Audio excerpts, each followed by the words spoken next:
Hey everyone, this is Zola, and today we're going to be having a look at selections again, but how to really take advantage of all the menus that Photoshop has in terms of making a selection. I've shown you the very basics and how to make a selection, but I want to show you a couple more tools now that will help you not only create selections but then refine them. And these are probably this might well be one of the most important lessons we actually do. So even though it might not sound particularly exciting, is actually really useful. So I'm going to get into it.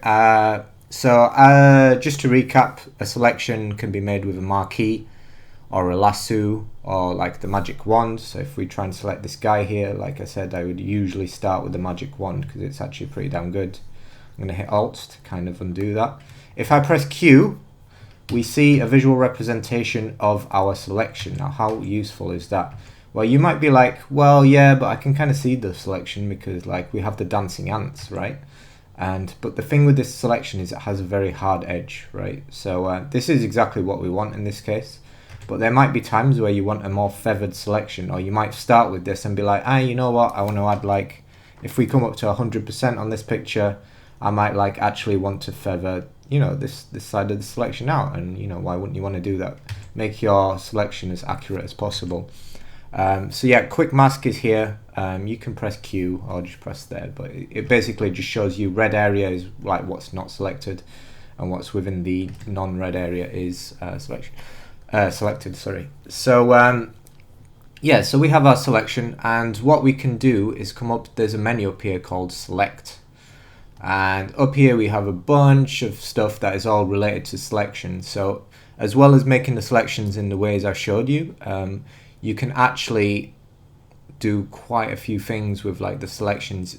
The main one is you can save a selection if you want to come back to it. So you just be call this old man, and you can save that selection. And I believe where is it? It's in channels. So if you come to layers and channels, again, if you don't have that window, you could just open it. But if we come to channels, we'll see here we have every image is made up of three colors, right? Green, red, and blue. So if we click, what we see here is a combination of all three. If I click on the red one, this is the red channel of the image. If I click on the green, you see the green is a lot less contrasty, a lot more detail, and there's very little blue in this image. We can see this from the darks in here.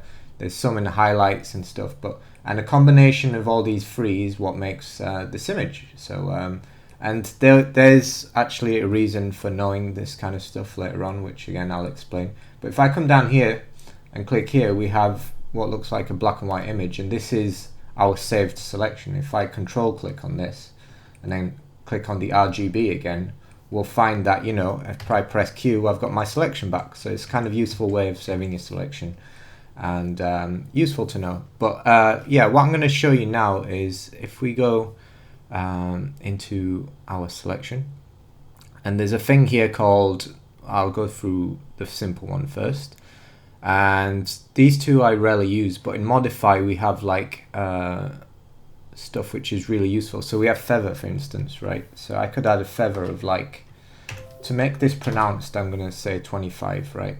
Now as you can see, the selection has changed. If I press Q, you'll see this is a lot softer now, but we've at the same time we've kind of still got our selection, but what it's done, obviously I made it really pronounced, but I should have done it maybe 1 or 2 pixels, but I just wanted to show you what it's doing. And what it means is that you can start by making a rough selection and then go in and refine your selection. You have other ones. You have there's a really useful one called expand, which will just move it outwards. So if I press this 10, you're going to see this jump 10 pixels wider, which is what we've done there. And obviously there's one for going the other way. You have contract.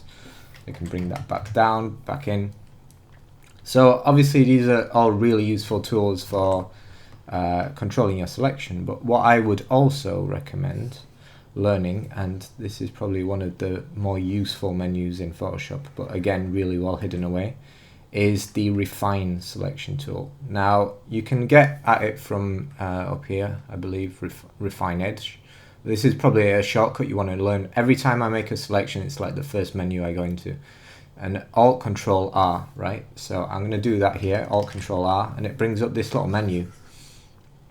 Now turning this off, what we have here is you can skip through these, like you can view your selection, you can view it on white, you can view it on black, which is kind of like what we saw earlier. You can view it on the layers, like we only have one layer at the moment, so there's nothing underneath, so we're getting a checkerboard.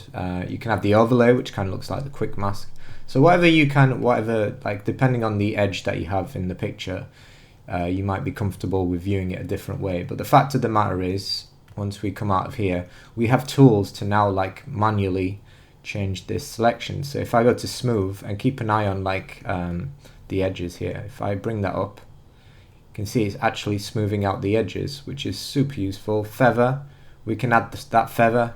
The good thing is we can like then bring it back, you know. Contrast will kind of like make the edge harder, which is sometimes very useful depending on what. And shift edge is really good because it literally like expands or contracts your edge depending on which way you go. Decontaminate colors, it depends on the background to which you're trying to separate it from. And this edge detection is actually can be really useful or can not be really useful. What I would generally use it for is extracting hair, and I'll probably do like a tutorial on just extracting hair because that's an absolute pain in the neck and probably the hardest thing you will do in Photoshop. And there's like various advanced techniques as to how you would like go about doing something like that, and we'll look at those in like a separate lesson, I think, because that is in itself a big subject. So if we come to output at the bottom, we can output this as a selection, which is how we started really. We can output it as a layer mask, we can output it as a new layer with a layer mask, a new document, new document. So you can see there's loads of options. At the moment I'm going to do just a layer mask. And remember, settings means that every time you come back in and do Control-Alt-R, these will be like the default settings that will be applied to your image. So I'm going to hit OK. And what we can see now is we've actually got our mask. So if I click Alt on the mask, you can have a look at what your mask looks like. And then obviously if I come, obviously, you know, if we shift click on it, we can like get rid of it like temporarily. But yeah, I mean, if I duplicate this layer, I'm going to desaturate this, like take all the colors out just so we can kind of see it better. So now we've got like a black and white layer in the background, and we've got this color layer in the foreground. But what we have is if I select the mask here, so you just literally click on it, I do Control-Alt-R, we can come back and look, all our settings are still here, and then we can be like, oh, actually I want more feather.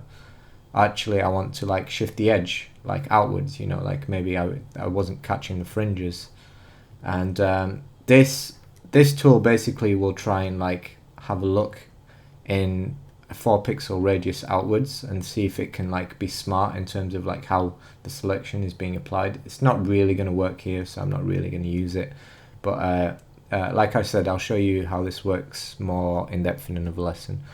So if I hit OK, it's a really good one to know, because like you'll know that I am preaching to you like never use, the reason I haven't showed you the eraser tool is because you should never use the eraser tool. You should always try and keep your document as non-destructive as possible, so that if you want to go back and like bring this detail back, you can. You know, obviously this is a simple composition, but if you have a massive Photoshop document, you'll see that usually every layer I have has some kind of mask on it, because I've kind of painted out areas of transparency, and I don't want to get rid of those forever just in case I want to bring them back. And so what I would do, like when I have this selection almost done, I would probably just select the brush tool. So if I hit B, and then I would like have black and white, so I have my mask selected, and I might just paint black into these areas just to get rid of the outside, so yeah, so there we go.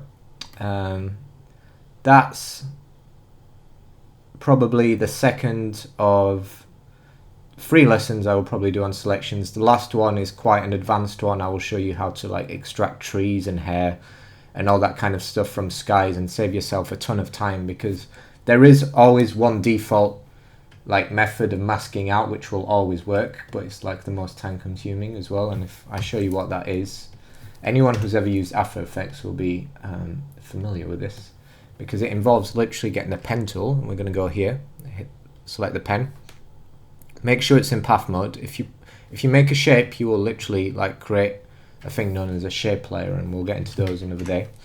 But what I'm going to do is select my pen tool with P, select path, and zoom in here, and you can literally draw.